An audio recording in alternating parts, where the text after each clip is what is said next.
Assalamualaikum dan salam sejahtera. Selamat datang ke Sains Tingkatan 2. Hari ini kita akan mulakan pelajaran kita dengan bab 1 Biodiversity bagi subtopik 1.1 Kepelbagaian Organisma.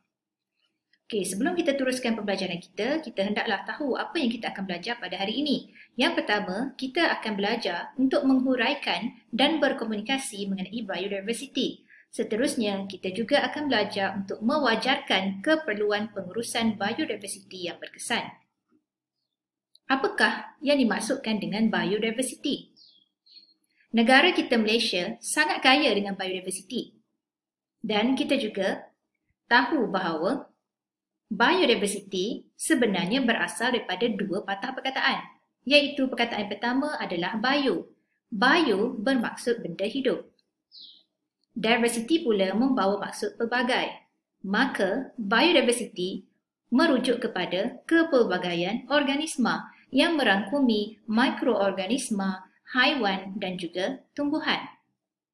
Biodiversity juga wujud akibat kepelbagaian habitat dan cuaca.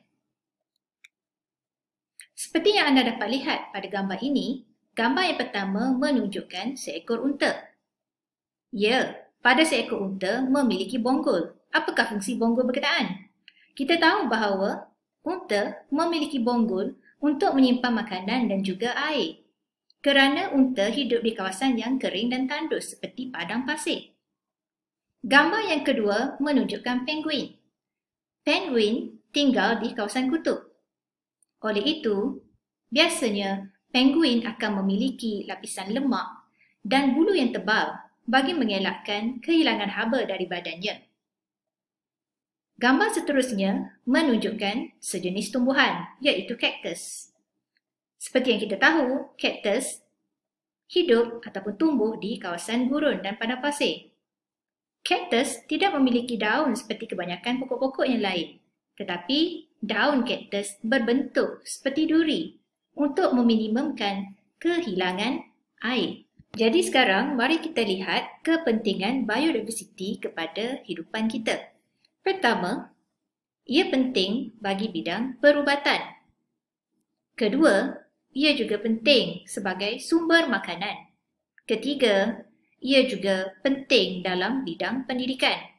Seterusnya, ia juga penting sebagai tempat rekreasi ataupun ekopelancongan. Seterusnya, biodiversity adalah sangat penting untuk keseimbangan alam dan biodiversity juga sangat penting untuk industri bahan mentah.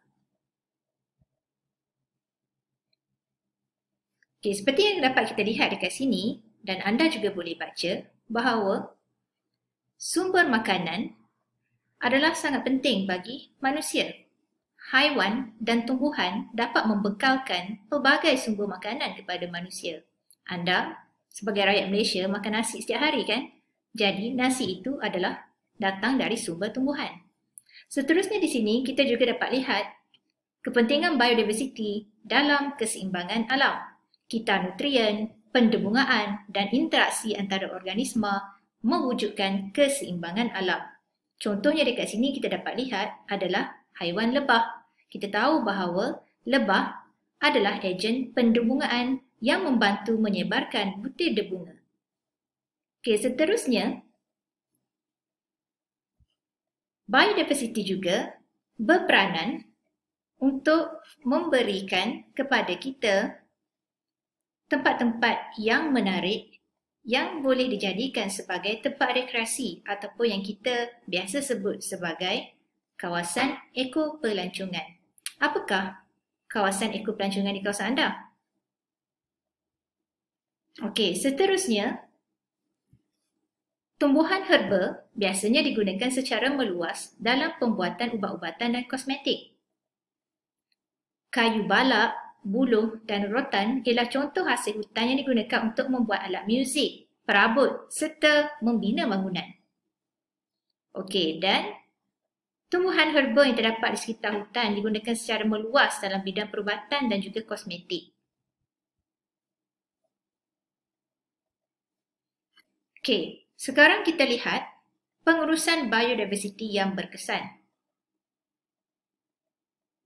Adakah satu perkara yang betul bagi kita membunuh ataupun memburu haiwan-haiwan secara berleluasa?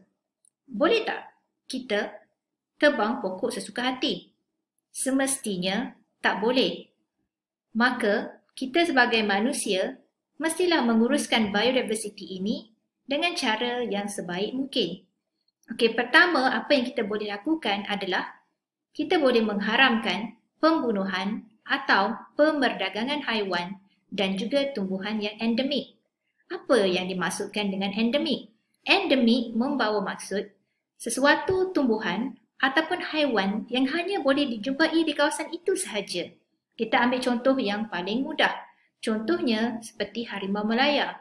Harimau Melaya adalah sangat sinonim dengan negara kita. Kita tak akan dapat jumpa harimau Melaya di negara lain. Okey. Dan juga tumbuhan seperti bunga pakma ataupun bunga rectisia yang rata-ratanya hanya dijumpai di negara kita dan juga negara seperti negara Indonesia. Okey. Selain itu, kita juga mestilah melindungi habitat dengan mewujudkan taman negara, hutan simpan dan santuari hidupan liar. Adakah kita boleh memburu haiwan ataupun menebang pokok sesuka hati di taman negara? Semestinya tak boleh kan? Kalau kita buat juga semua tu, kita tidak mustahil boleh ditangkap ataupun didenda ataupun kita boleh dipenjarakan. Okay? Melalui akta-akta perlindungan hidupan liar dan juga akta-akta perlindungan hutan. Okey, seterusnya, apa yang kita boleh buat untuk menambahkan bilangan haiwan-haiwan yang terancam ini? Okey, apa yang kita boleh buat untuk menambahkan bilangan pokok-pokok yang sudah hampir pupus ini? Okey, apa yang kita boleh buat adalah kita melakukan proses pemeliharaan, okey, melalui program pembiakan seperti kita adakan tapak semayan anak-anak benih untuk membantu mewujudkan hutan semula. Ataupun kita panggil juga sebagai penghutanan semula. Dan juga contoh yang paling dekat dengan kita adalah kita wujudkan pusat penetasan penyu. Jadi sekarang tibalah masa untuk anda buat latihan. So, soalan pertama, apakah maksud biodiversity? Soalan yang kedua, bagaimanakah biodiversity dapat menjana ekonomi? Yang ketiga, apakah maksud spesies endemik? Berikan 2 kaedah untuk memelihara dan memelihara spesies endemik ini. Dan soalan terakhir, berikan beberapa contoh spesies lain yang terancam di Malaysia. Okey, jadi itu sahajalah untuk hari ini.